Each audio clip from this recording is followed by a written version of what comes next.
Doctor, ¿podría ampliarla? Lo que estoy tratando, pero no tengo la barra, se me perdió la barra de pantalla completa. Usted creo que le da a F12 y la graba y la amplía. Reaparece, a ver.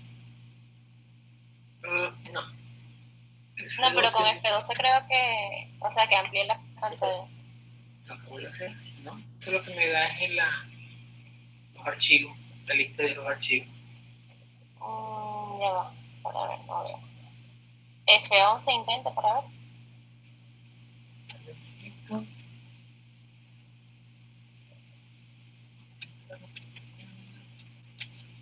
F11. Sí, no. F5, F5. Aquí está la data. Ok, ahora sí. ¿Se ve bien? ¿Se ve completo? Ahora sí. Ok. Vamos a hablar entonces de la fisiopatología de las lesiones globulares y la enfermedad tubulointersticial. Los objetivos, vamos a ver los mecanismos de todo grupo de enfermedades, de las enfermedades glomerares y de las patologías tubulares, tubulointersticiales. Y vamos a hablar sobre todo de la naturaleza inmunológica de alguna de esas enfermedades. Vamos a hablar de glomerulopatía, las principales causas, las principales manifestaciones clínicas. De hecho, vamos a dar la clasificación clínica de la enfermedad glomerular. Y después vamos a hablar de la enfermedad tubulointersticial, sus principales causas y sus manifestaciones clínicas. Esto es de New England, esta gráfica tan bonita que está acá.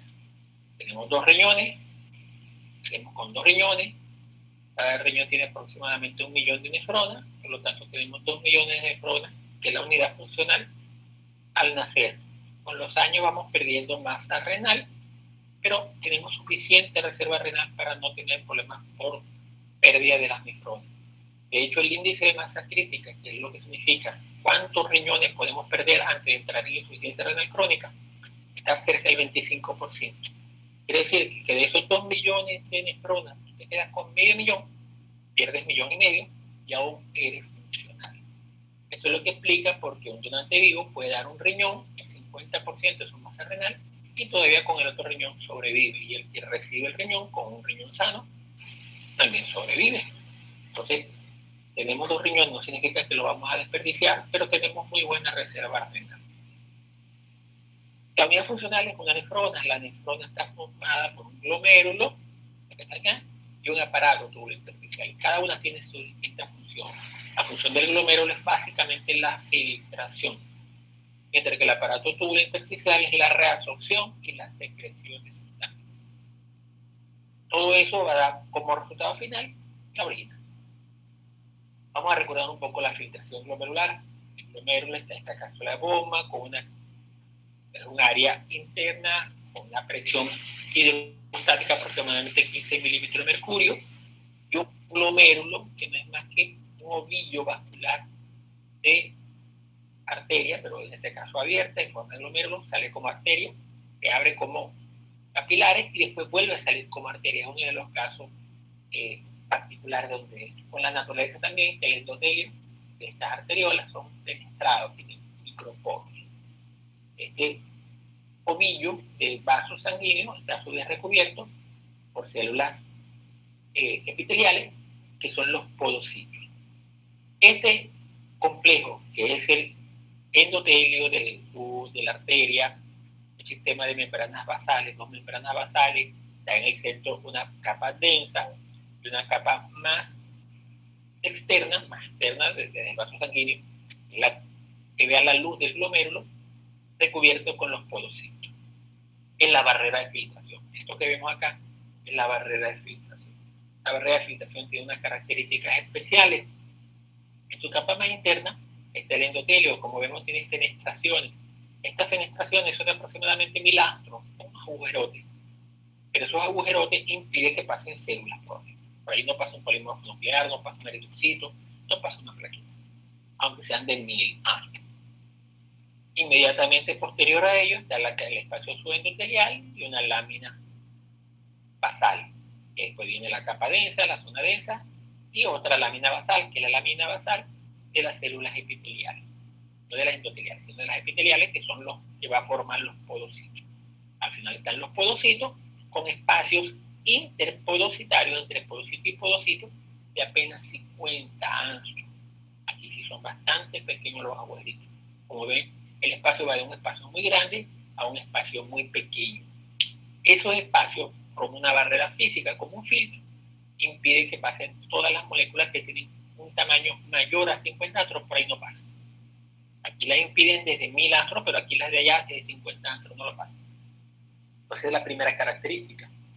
La segunda característica, sobre todo en estos podocitos, es que las células tienen una carga eléctrica negativa, con lo que ellas impiden el paso de sustancias de carga negativa, las repelen.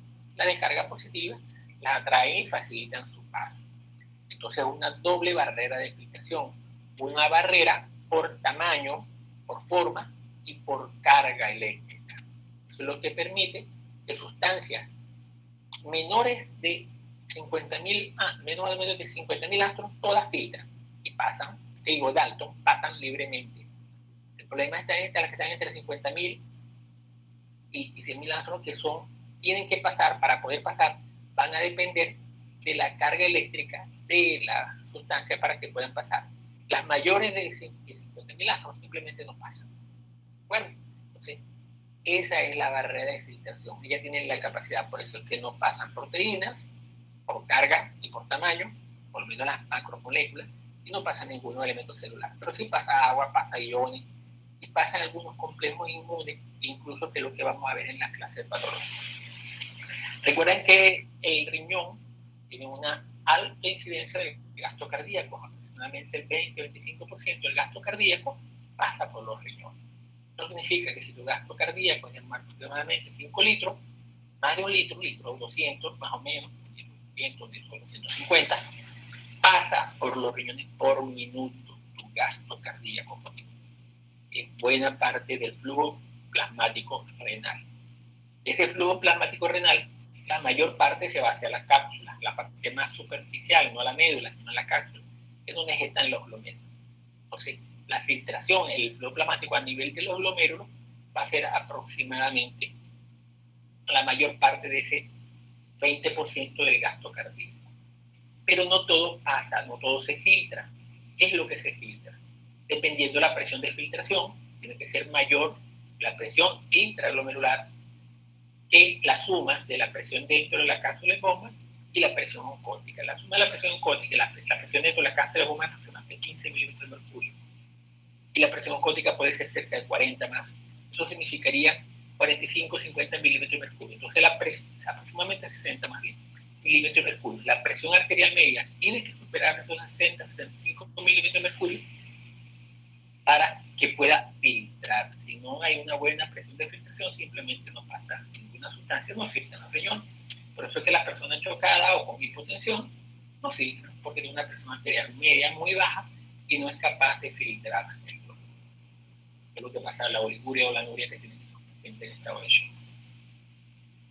Ok, esas son las características en un riñón normal, lo que va ocurriendo. Un poquito de fisiología, que yo sé que ustedes no vieron mucha fisiología renal. ¿Por qué se produce el daño de la enfermedad renal? La enfermedad renal puede ser por muchas causas. Vamos a hacer énfasis en los mecanismos inmunes, pero también hay mecanismos tóxicos, mecanismos infecciosos, que también pueden producir daños a nivel renal. Vamos a recordar los mecanismos inmunes porque la mayoría de las enfermedades primarias, glomerulares por lo menos, son de origen inmune. A diferencia de las enfermedades tubulointersticiales, que los mecanismos más frecuentes están en la parte tóxica, en la patología tubular, pero en la enfermedad glomerular, los mecanismos inmunes son los más frecuentes y los más importantes. Los mecanismos inmunes que afectan un riñón, pero como tú dices, en general, están explicadas en estas tres posibilidades de combinación. Está la formación de inmunocomplejos in situ. In situ es en el riñón. Quiere decir que los inmunocomplejos, el antígeno forma parte del riñón, un antígeno fijo intrínseco del riñón. Por ejemplo, el antígeno puede estar en la membrana basal glomerular o en la membrana basal tubular. Entonces vienen anticuerpos contra esos antígenos in situ que están en el riñón, se unen a él y se crea la reacción antígeno-anticuerpo con toda la cascada inflamatoria. Eso ocurre en estas membranas basadas en estas enfermedades primarias que tienen especial ataque, en la enfermedad de Kupffer o en la glomerulitis membrosa, que es antígeno Heidemann, que da una forma de síndrome nefrótico. Esto es muy teórico realmente, el antígeno de Heidemann.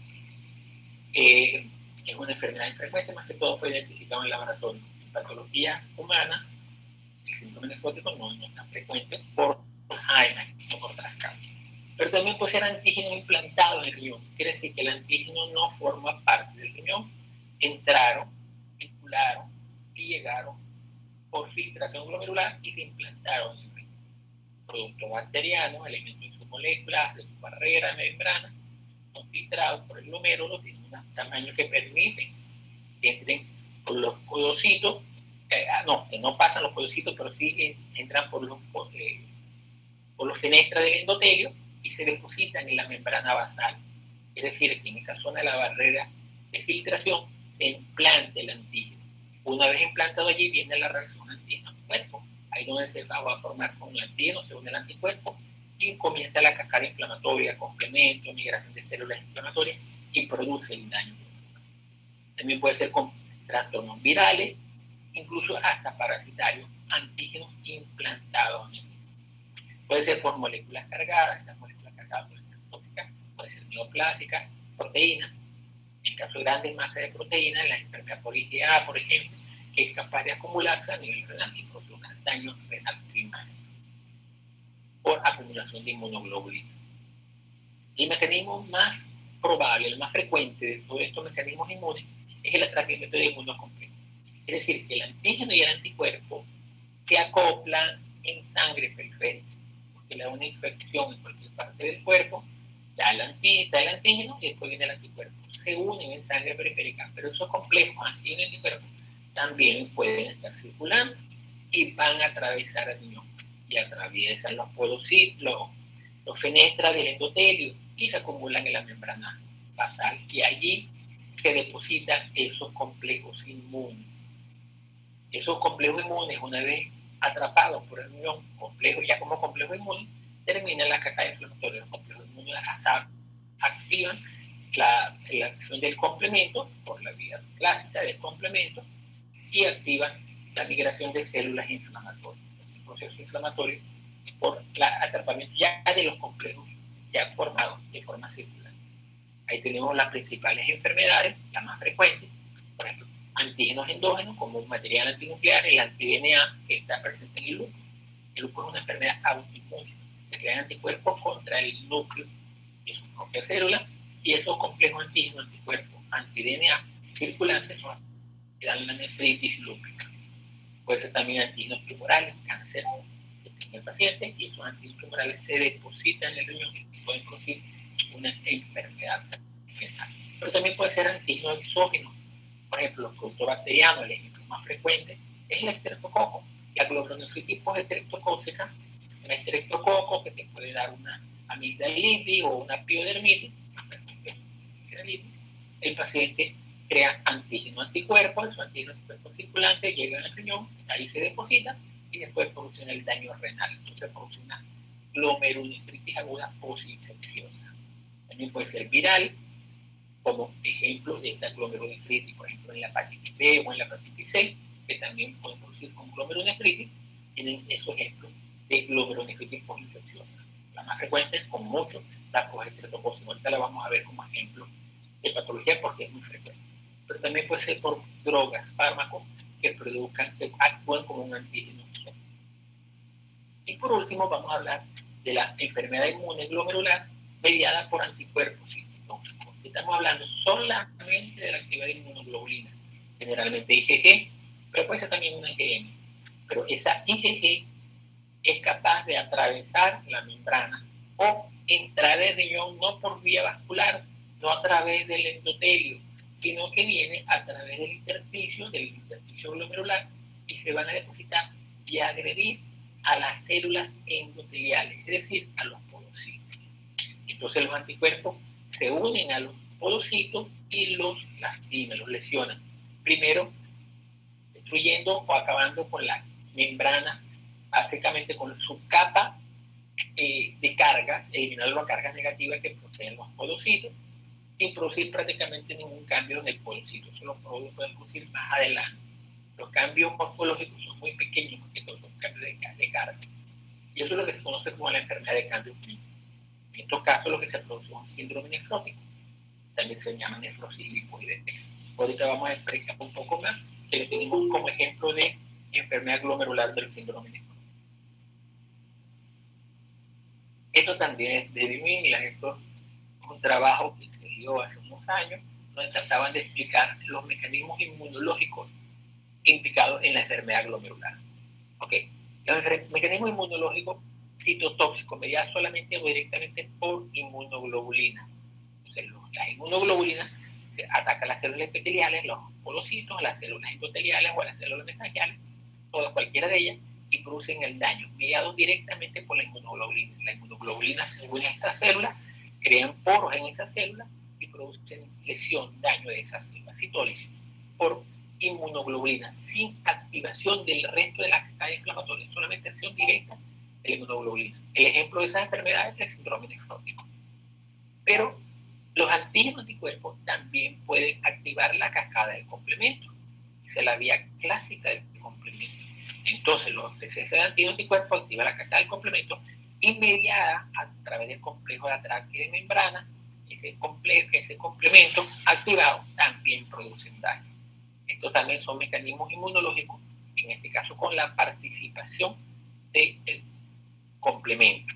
Esto lo van a ver en unas enfermedades de tipo autoinmune también, un síndrome nefrótico como la nefritis de Haydn, que ya mencionamos como ejemplo, es una glomerulonefritis membranosa, ¿okay? Y pueden dar esas patologías. Pero lo más frecuente es que ese antígeno y anticuerpo que activa el complemento y por la acción anafiláctica y citotóxica del complemento, sobre todo C5A, atrae las células inflamatorias, los neutrófilos, las plaquetas, los macrófagos, los linfocitos, las células T, los neutrofilos, toda la reacción inflamatoria, y termina provocando el daño del glomérulo por el mecanismo inflamatorio, donde está mediado por todos los elementos, inmunoglobulina, complemento y células inflamatorias. Eso es lo que pasa en la mayoría de las enfermedades glomerulares, como en el lupus, en la diabetes, en la enfermedad postestreptocócica. Todas ellas tienen estas características, mientras que las formas pausinmune, donde no hay participación celular, el ejemplo sería el síndrome nefrótico de la enfermedad de la nefrosis lipoidea. Aquí lo tenemos, también de New England. En el caso para la explicación de una glomerulonefritis, puede ser por mecanismo mediado por células, solamente por depósitos de anticuerpos, por la activación del complemento. Estas son las formas autoinmunes y producen el daño glomerular. Dentro del daño glomerular también hay alteraciones hemodinámicas en este glomérulo. Se liberan citoquinas, factor de crecimiento, que producen el daño glomerular, y leucotrieno y todos esos mecanismos inflamatorios. Toda la cascada inflamatoria va a producir el cambio en el glomérulo y la activación de la matriz celular. ¿Qué puede pasar después que tú tienes este proceso inflamatorio en el glomérulo? Pueden pasar dos cosas. Va el switch, puede ser que se mantenga activo, o simplemente que se autolimite y haga long. Hay enfermedades glomerulares que son autoinmunes y son de tipo autolimitada. Por ejemplo, la glomerulonefritis aguda postestreptocócica, la mayoría de ellos van off en cuestión de semanas, igual que el síndrome nefrótico por la nefrosis lipoidea, también van a off, se autolimitan en el tiempo. Este daño glomerular no progresa en el tiempo, sino que va a switch off. Entonces el paciente hace una resolución de esta enfermedad y se cura. Pero hay otras enfermedades donde esa actividad inflamatoria persiste en el tiempo, se mantiene on, encendida, persiste la inflamación y la que va a producir el daño renal terminal. Entonces va a producir una glomerulopatía crónica con daño renal, pérdida de masa renal, y puede llegar a insuficiencia renal del paciente. ¿Cuáles son las enfermedades glomerulares? Entonces, ¿qué son enfermedades glomerulares? Definición primera. Es un grupo de enfermedades que cursan con alteración de la integridad funcional, no filtran, y estructural del glomérulo. No tiene capacidad de selección. Recuerda que el glomérulo no solamente es que filtra, sino que es selectiva esa barrera de filtración. No pasan moléculas, por ejemplo, de carga negativa, las repele. Pasan proteínas, las repele. Esa es la capacidad que tiene el glomérulo de filtrar y de seleccionar qué es lo que filtra. Una capacidad mixta de selección. Y entonces ahí tenemos las causas de enfermedad glomerular. Hay enfermedades glomerares primarias, donde la enfermedad comienza primariamente a nivel del glomérulo. Los antígenos pueden ser implantados con activos del enfermo, pero no hay una enfermedad sistémica activa que provoque el daño glomerular. Entonces, en esa enfermedad glomerular tenemos como ejemplo la trombonefritis aguda postestreptocócica, que es la causa más frecuente del síndrome nefrítico, sobre todo en niños.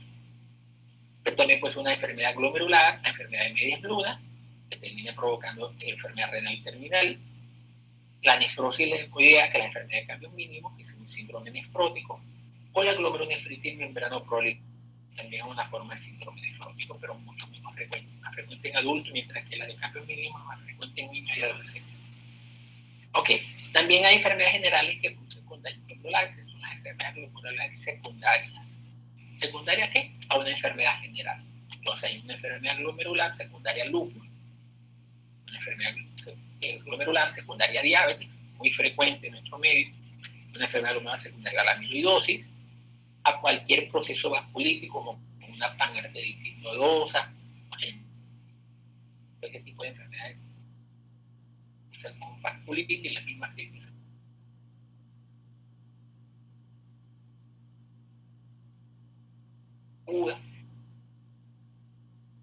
Enfermedades generales que cursan con daño glomerular. Entonces, glomerulopatía primaria y glomerulopatía secundaria. La glomerulopatía secundaria, dependiendo de la naturaleza de la enfermedad, son susceptibles de prevención. Si tú controlas bien tu diabetes, previenes el daño glomerular. Si tú tratas tu endocarditis, puedes prevenir tu enfermedad. Si tienes una enfermedad autoinmune, puedes tratar de mediar los mecanismos inmunes de la enfermedad e impedir la enfermedad glomerular. En cambio, las formas primarias no, el diagnóstico tú lo haces una vez que ella ya está establecida. Tienes una enfermedad autolimitada, ya pueden progresar a daño renal crónico. Europa, Estados Unidos, las causas más frecuentes de pacientes en diálisis son las glomerulopatías primarias. Las formas secundarias, ellos las previenen, las tratan, las controlan. En Venezuela, al revés. Nuestros pacientes que están en diálisis, más de la mitad, el 60%, tienen una enfermedad general secundaria que produce esa enfermedad glomerular. Las dos, número uno en Venezuela, las causas de enfermedad general que producen falla renal terminal, diabetes y hipertensión. Dos enfermedades modificables con tratamiento. Por lo tanto, la enfermedad glomerular en Venezuela, los pacientes que están en diálisis, pueden prevenir el daño glomerular, que en Venezuela estamos fallando en ese aspecto, por eso tenemos tantos pacientes con enfermedades secundarias. La enfermedad glomerular también hay de tipo hereditaria, frecuente, muy pocos llegan adultos, por eso no los vemos tanto. Está la enfermedad de membrana fina, generalmente es una enfermedad que pueden ver los nefrólogos, los pediatras. Como en un adulto yo no he visto ningún paciente con enfermedad de membrana fina. En cambio, se ha visto algo, síndrome de algo, que también es una enfermedad hereditaria, pero las manifestaciones aparecen muchos años después de vida, aparecen ya en la edad de adulto de mediana edad, cuando empiezan a dar manifestaciones clínicas y el paciente empieza a dar la enfermedad glomerular. Aparentemente el alcohol es la enfermedad primaria que heredamos, porque nadie le hizo el diagnóstico a Beethoven en su momento, no le hicieron bien sea glomerular a Beethoven, pero aparentemente por la descripción clínica de la enfermedad de Beethoven, esta fue lo que lo mató. Se quedó sordo, se quedó ciego, hidropesía, o sea, síndrome de sobrecarga hídrica, le edema, falla renal y termina matando. Entonces, posiblemente este es el responsable de que no hayamos tenido la vecina síndrome. El síndrome clínico de la enfermedad glomerular. Esta es la clasificación clínica de las enfermedades glomerulares. Esta es la clasificación que ustedes tienen que aprender a hacer un diagnóstico sindromático clínico de las enfermedades glomerulares. Esto es lo que se les espera mínimo de un estudiante de un pregrado o un médico general que haga estos diagnósticos sindrómicos. Las enfermedades glomerulares se clasifican en dos grandes grupos, el síndrome nefrítico y el síndrome nefrótico. Después hablamos de la anomalía urinaria. El síndrome nefrítico, a su vez, se divide en agudo, rápidamente progresivo y crónico. ¿Ya? Todos son nefríticos, pero uno agudo, rápidamente progresivo y crónico. Síndrome nefrítico agudo, por definición, es potencialmente reversible. Ahí entran las enfermedades de tipo inflamatorio, autolimitadas, la nefritis aguda postestreptocócica. Hay otras que son rápidamente progresivas, estamos hablando que en semanas, pocos meses, pasa de un fallo renal agudo a un fallo renal terminal, es decir, de diálisis en cuestión de meses. Mientras que la glomerulonefritis crónica, el proceso es más lento.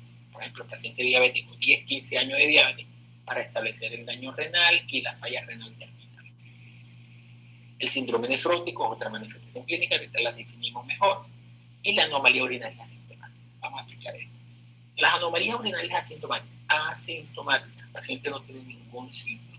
Por casualidad hicieron un examen de orina y por casualidad encontraron un examen de orina anormal. Puede haber ¿qué anomalía puede encontrar uno en la orina?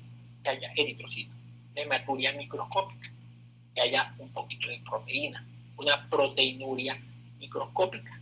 Entonces el paciente realmente no siente nada, es por casualidad que se hizo el diagnóstico. ¿Qué hacemos con estos pacientes con anomalías urinarias asintomáticas? Nada, míralo pero no lo toque. Repítele el examen de orina en un par de meses y debe haber resuelto. La mayoría ocurre eso. Pero en algunos casos, este simplemente es el inicio de una enfermedad ya establecida. Para eso es que vas a repetirlo, para ver cómo se va a comportar ese paciente. Si va a quedar, se va a mantener asintomático o va a evolucionar a un daño glomerular más definido como el síndrome nefrítico o síndrome nefrótico. ¿Qué es el síndrome nefrítico? El síndrome nefrítico se define por una triada clínica, o sea, que es un diagnóstico clínico. El paciente tiene hipertensión arterial, edema y hematuria macroscópica o microscópica. Ese paciente tiene un síndrome nefrítico. Esta es la triada clínica: hipertensión arterial, edema y hematuria. Todo paciente que le llegue edematizado, le toma la tensión y tiene la tensión alta y le dice que está orinando colorado, es un síndrome nefrítico hasta que se pruebe lo contrario.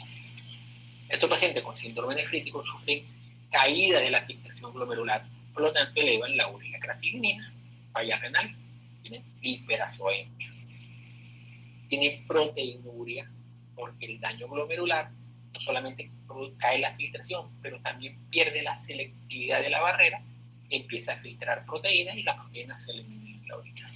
Un rango de proteínas no muy elevado, pero no suficiente para que pueda detectarse en el examen de orina. Entonces tiene proteinuria variable y la oliguria por la caída de la filtración.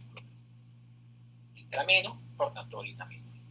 Los característicos, así se ve como un librito, todos los pacientes con un síndrome nefrítico, muy frecuente, pero hay que hacer el diagnóstico temprano para poder actuar. Algunos son autolimitados, otros hay que tratarlos para poderlo limitar la enfermedad. ¿Qué es el síndrome nefrótico? El síndrome nefrótico, la manifestación clínica dominante es el edema, es una bola de agua el paciente. La proteinuria, igual que el paciente, lo de proteinuria, pero es una proteinuria más o menos leve, es una proteinuria intensa. Si lo vemos en un niño y lo medimos por miligramos, sería más de 50 miligramos por kilogramo de peso en orina de 24 horas. O si lo hacemos en valores completos, más de 3 gramos en 24 horas. Entonces se hace con una proteinuria en una orina de 24 horas.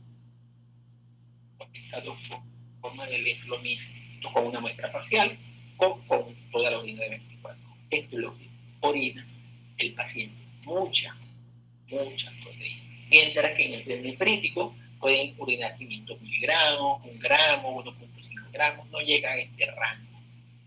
Entonces la proteinuria es menos intensa. Los dos tienen edema. El síndrome nefrótico, como hay mucho edema, la proteinuria es tan intensa, cursan con hipoproteinemia, hipoalbuminemia. Si no hay proteína, no hay suficiente albúmina en el lecho intravascular, el agua se va al intersticio. Al irse el agua al intersticio, el paciente cursa con un volumen intravascular depletado. Su volemia realmente está disminuida. Por eso no suele hacer hipertensión, y acá aquí no hay hipertensión.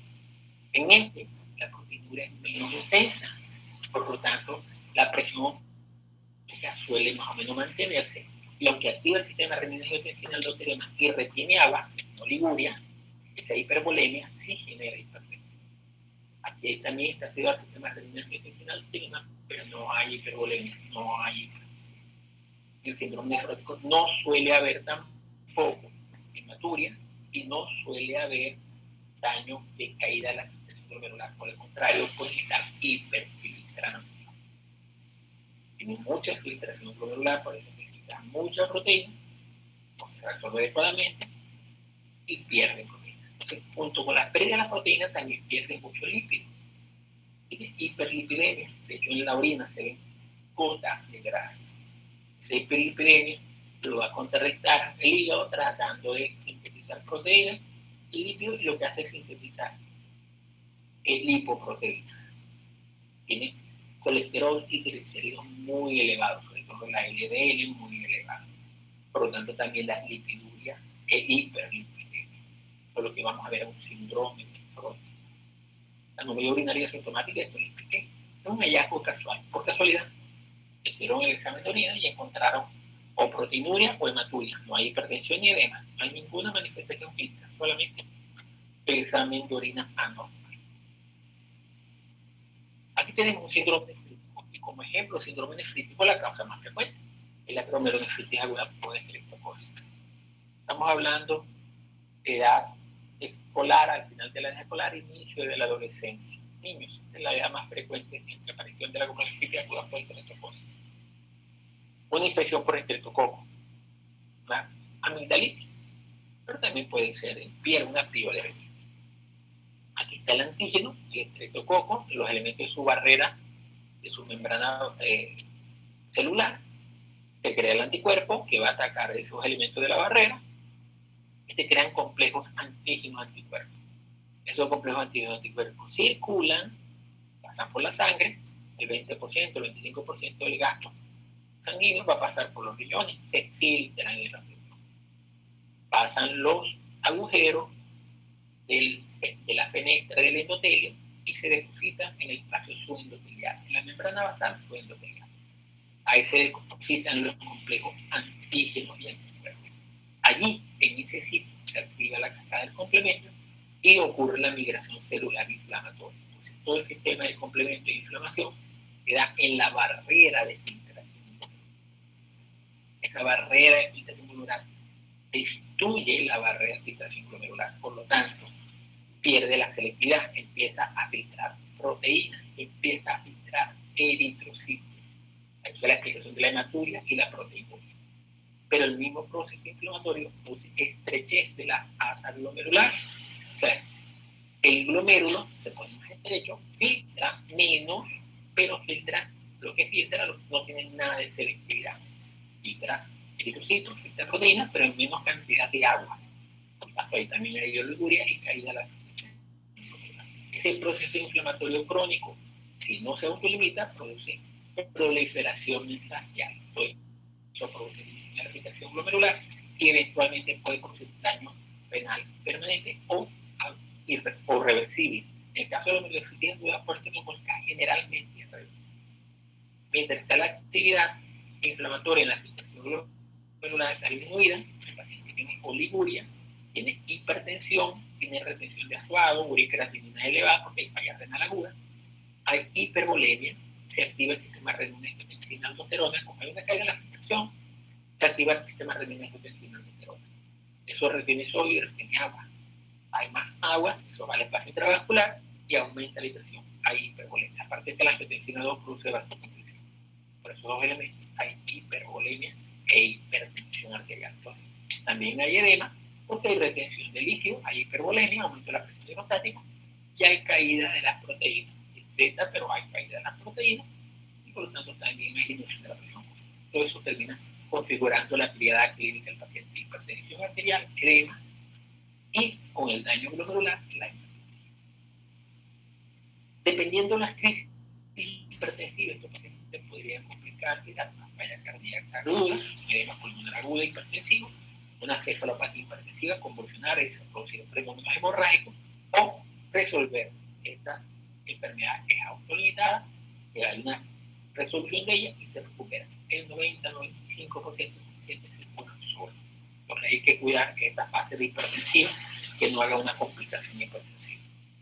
Pero hay un pequeño porcentaje de 4-5% que probablemente se vuelve una enfermedad renal crónica permanente. Quizás nunca fue glomerulonefritis hipotóxica, que se nos acá, pero generalmente hay que tener cuidado acá con la hipertensión y ella se termina autolimitando, afortunadamente, porque es bastante frecuente.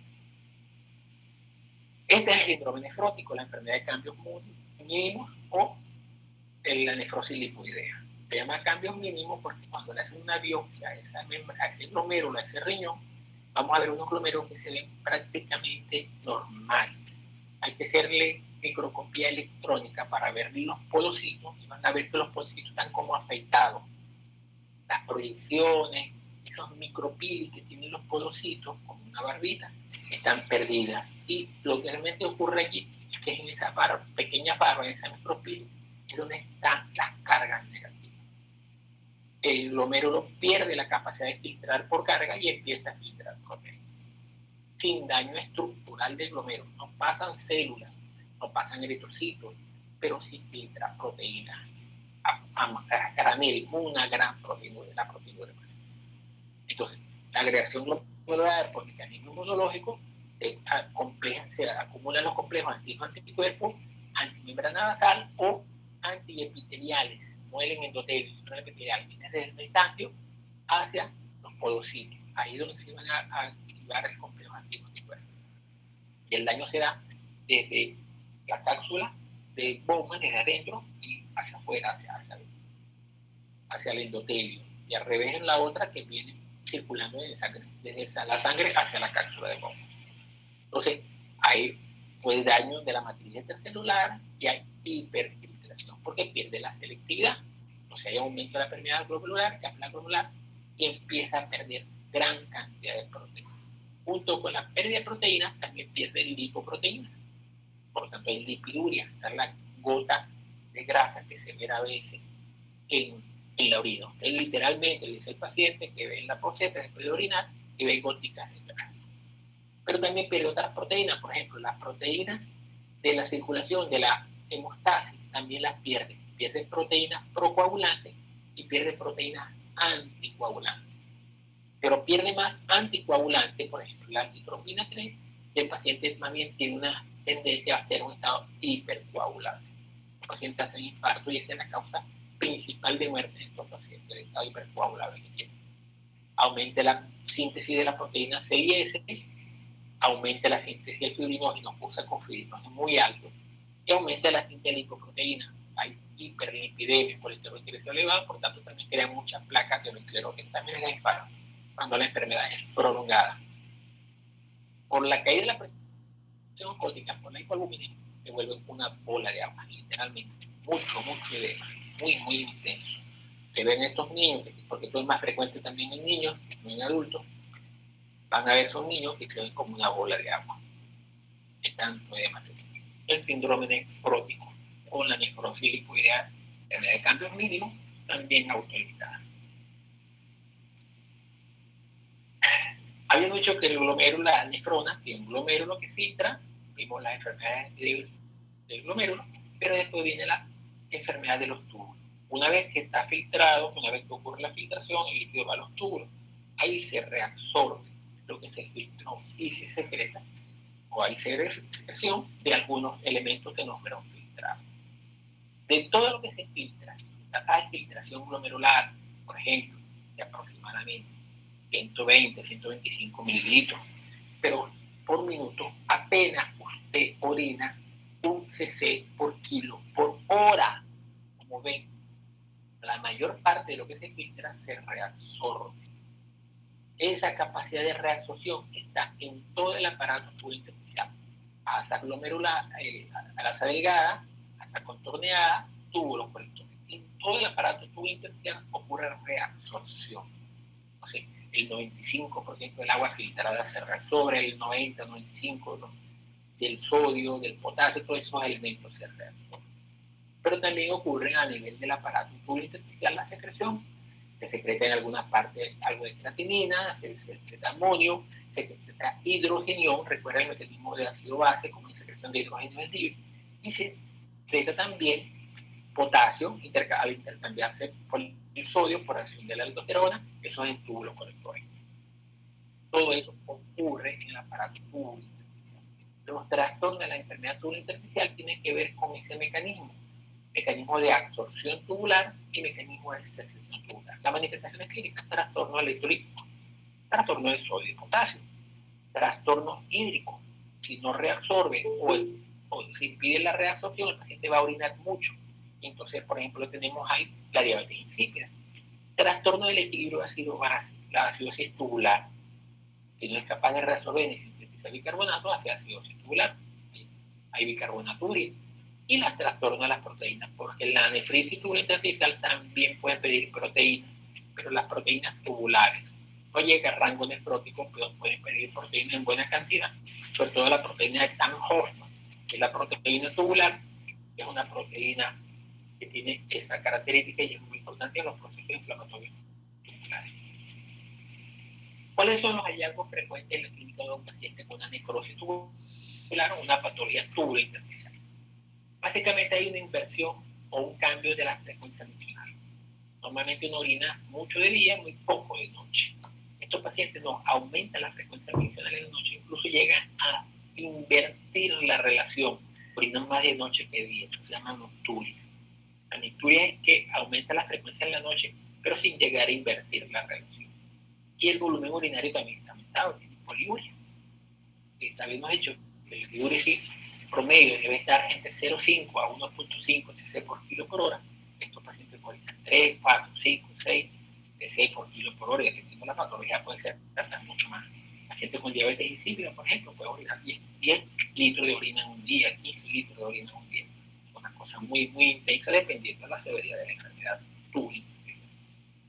Estos pacientes pueden hacer edema, pueden hacer hipertensión, no tanto los que tengan el cuadro de poliuria, sino los que tienen los trastornos de reabsorción, los que evitan los problemas de la reabsorción. Entonces, necrosis tubular aguda, edema, hipertensión. En los paraclínicos de los pacientes con necrosis tubular aguda, que es lo que nosotros pedimos a veces para tratar de diferenciarlo de las patologías glomerulares, en la orina hay glucosuria, no hay reabsorción de glucosa. Recuerda que la glucosa se filtra, pero si no supera el transporte máximo, la glucosa que se filtra se reabsorbe. Entonces, una patología tubular intersticial no la va a haber esa reabsorción. Entonces, tienen pacientes con glucosuria y no son diabéticos. La densidad urinaria está baja, y la densidad urinaria debería estar entre 1005 y 1020. Esto pueden tener una densidad urinaria que hacen isostenuria, orina no concentrada, 1000, 1005 de densidad urinaria. La orina no está acidificada, que también es otra función tubular. Entonces la orina está alcalina, pH por encima de 6. Normal es que la orina que tenemos pH de 5. Entre 5 y 6 es aceptable, pero ya cuando está por encima de 6, más cerca de 7, ya es una orina extraña, rara. 7 es francamente alcalina, y eso nos habla a favor de una patología tubular intersticial. Puede haber proteinuria, pero básicamente proteína Tan-Hoffmann, es una proteína tubular. Si hay proteína tubular, se van a formar cilindros tubulares, con los cilindros leucocitarios, o cilindros hemáticos, o cilindros con cristales de Charcot, cristales de ácido úrico. Dependiendo de la naturaleza del cilindro, puede hablarse de la patología de base que está produciendo la patología tubular intersticial. Pero se forman muchos cilindros, y estos cilindros es por esta proteína, la proteína tubular, que precipita, coagula dentro de los túbulos y da esta forma cilíndrica. Puede haber piuria, porque puede crear células inflamatorias y no ser producto de un proceso infeccioso, sino un proceso inflamatorio tubular. Puede ser autoinmune, puede ser tóxico, puede ser inflamatorio también, autoinmune, cáncer, por otras patologías, y no necesariamente infeccioso. No necesariamente. El paciente pierde mucho potasio por la reabsorción con sodio, hay caldiuresis, hay calciuria, también pierde calcio y pierde fosfaturia. Son manifestaciones de una patología tubular intersticial. A nivel de sangre, estos pacientes tienen anemia. el riñón es responsable de la eritropoyetina. Tienen azoemia. Ellos cursan con caída de la filtración glomerular, porque las patologías tubulointersticiales terminan afectando el glomérulo y disminuye la filtración glomerular. Ese es el feedback tubular glomerular que produce oligura, azoemia. Puede haber acidosis hiperclorémica por el trastorno ácido-base. El paciente pierde la capacidad de excretar hidrógeno y entra en acidosis, también tiene bicarbonato úrico. Y hay hipocalcemia con osteomalasa, por ejemplo. La diabetes crónica simplemente pierde el calcio que debería estar en los huesos. Aquí tenemos una lista gigantesca de enfermedades tubulointersticiales. Si hablamos de las enfermedades glomerulares, donde la causa inmune es la número 1, como vemos acá, en la enfermedad tubulointersticial es la causa tóxica, es la número 1. Algunos libros, algunas van a encontrar que son los trastornos vasculares la causa número 1 de la patología tubulointersticial. Cualquier trastorno vascular con hipoperfusión renal. Pues necrosis tubular aguda es una falla renal aguda por hipoperfusión, pero que no se resuelve a tiempo. Si usted está hipotenso por varias horas y el riñón no recibe buena perfusión, usted va a terminar haciendo una necrosis tubular. Algo que comenzó prerrenal termina convirtiéndose en una enfermedad renal establecida, que es la necrosis tubular aguda. Entonces, la renal aguda prerrenal y la renal claramente establecida, esa la van en la clase de insuficiencia renal.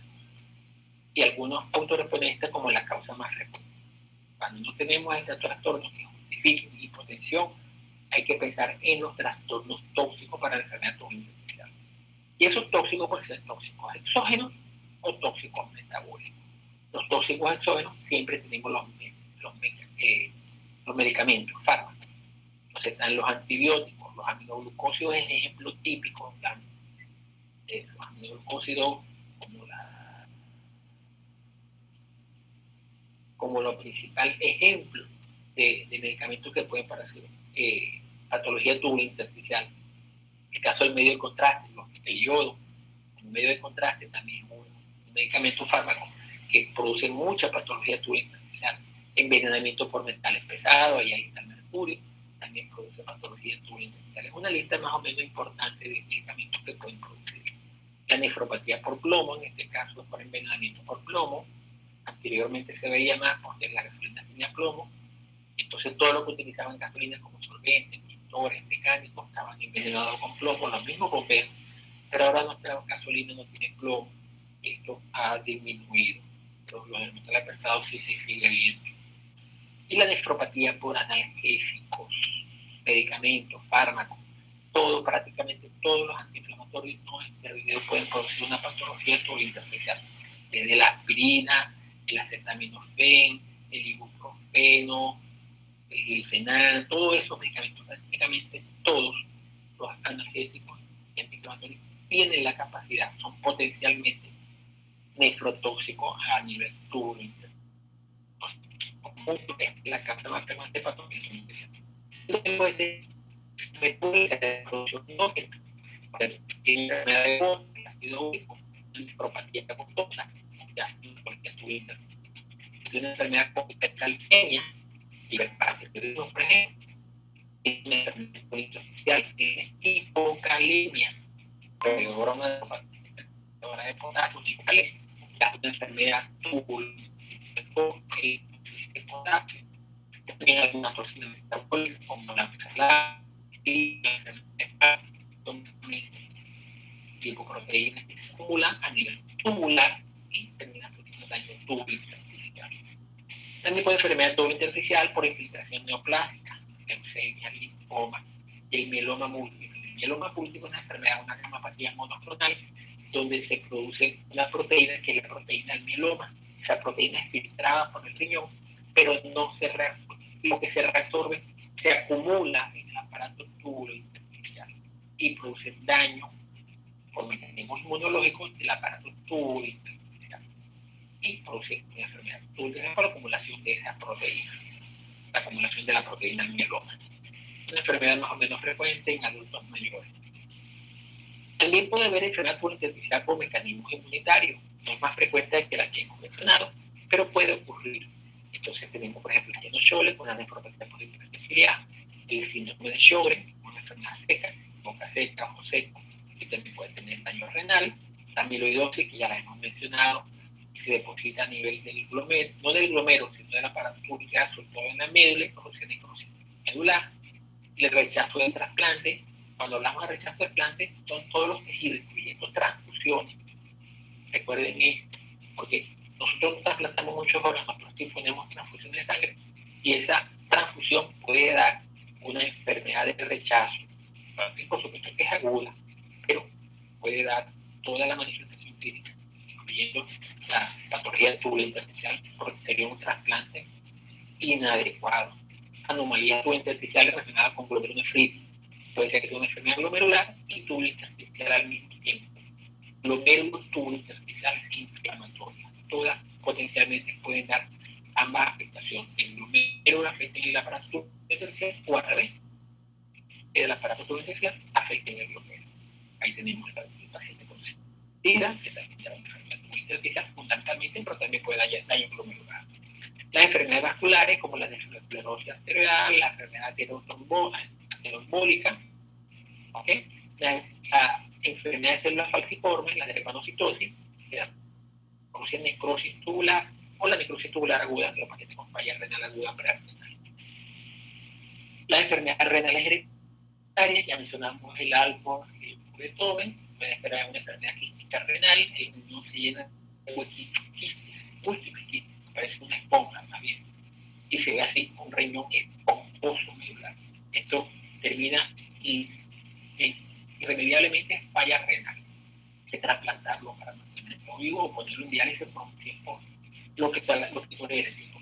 La enfermedad renal poliquística, que tiene un carácter hereditario ya, y hay agregación de grupos familiares y hacen también quistes en otros órganos, como puede ser en el páncreas, no solamente en el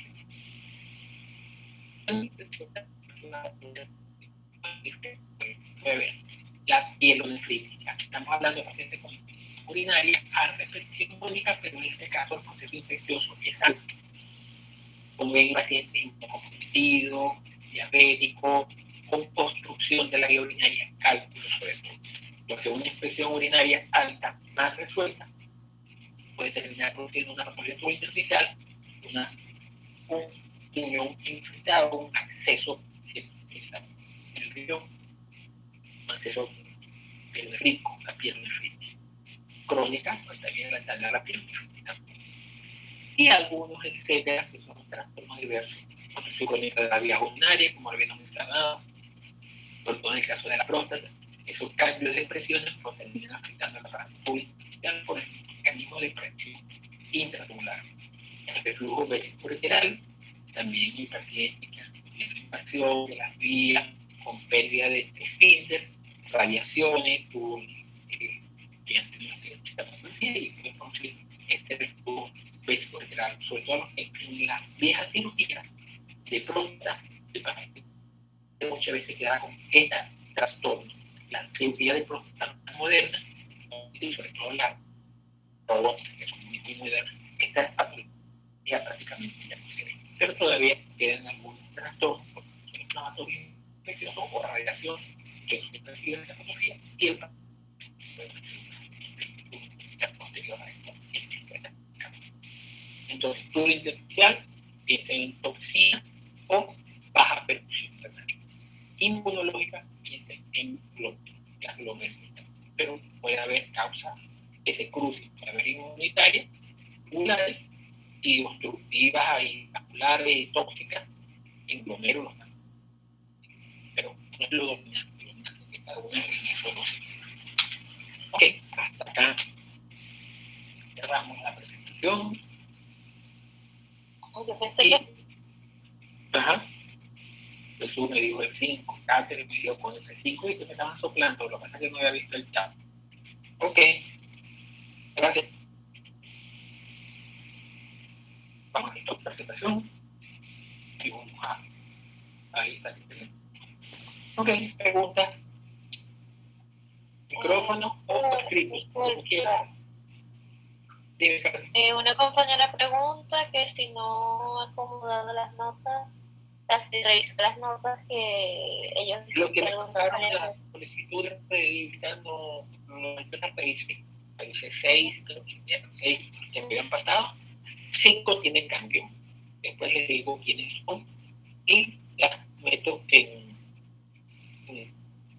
la hoja de evaluación. La hoja y asiento el cambio. Entonces, cuando vean la próxima vez que yo publique la foto del registro de notas, esas 5 o 6 personas van a ver el cambio. Si hay nuevas revisiones, tengo que revisar el WhatsApp para ver si hubo algunas nuevas solicitudes del fin de semana. Pero hasta el viernes era solamente esa revisión. 5 fueron positivas, una revisión no hubo cambio. Otras 5 sí hubo cambio. Ahora, no, después yo las publico. Yo tengo esas por ahí. Tengo también la lista, debe estar en alguna carpeta. De todas maneras, presentarlo, hago público. Muchas gracias, doctor. A la orden. Enfermedades glomerulares tubulointersticiales, glomerulonefritis, pielonefritis. Por eso tenemos. ¿Hay preguntas? Creo que no.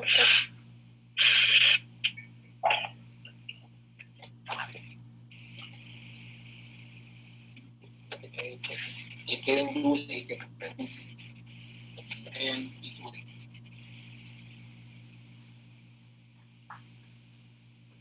Quizás para los laboratorios, porque uno